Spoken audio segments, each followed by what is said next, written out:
tout golfeur qui veut passer un cap et qui veut s'améliorer dans son golf, c'est hyper important de se fitter.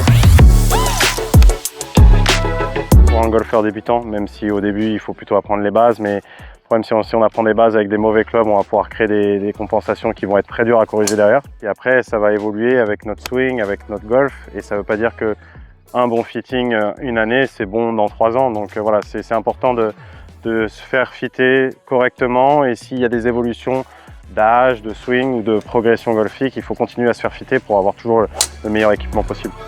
Mieux ça. Comme on peut le voir chez les pros, on essaye d'être vraiment avoir un gap le plus réduit possible dans les distances contrôle.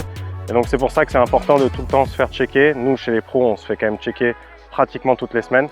Mais je pense que pour un amateur, c'est important aussi parce qu'il y a plein de changements. Il y a un changement de swing, il y a un changement de capacité physique, il y a un changement d'âge.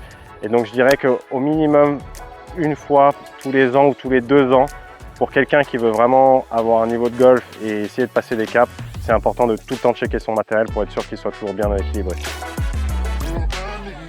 Même si sur le tour on a accès au truck, il y a beaucoup de changements qui peuvent arriver avec les clubs et notre swing.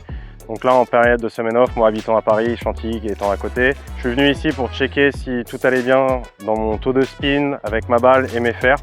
C'est vraiment quelque chose qui est hyper important pour moi, d'être hyper confiant sur mes distances. Je connais bien Mathieu, j'ai confiance en son travail. Faire un fitting avec les balles de jeu qu'on joue, c'est quand même hyper important, de pouvoir le faire en extérieur. En plus, moi j'avais pu le faire sur herbe aussi, donc voilà. Vraiment de mettre le moins de variations possible et d'être le plus proche possible des conditions réelles de jeu. C'est vrai que ça a été super important pour moi, d'avoir un bon drive, d'avoir tout un sac bien fité, de la balle jusqu'au driver. Et puis après, voilà, et que ce soit plus le côté performance qui reste.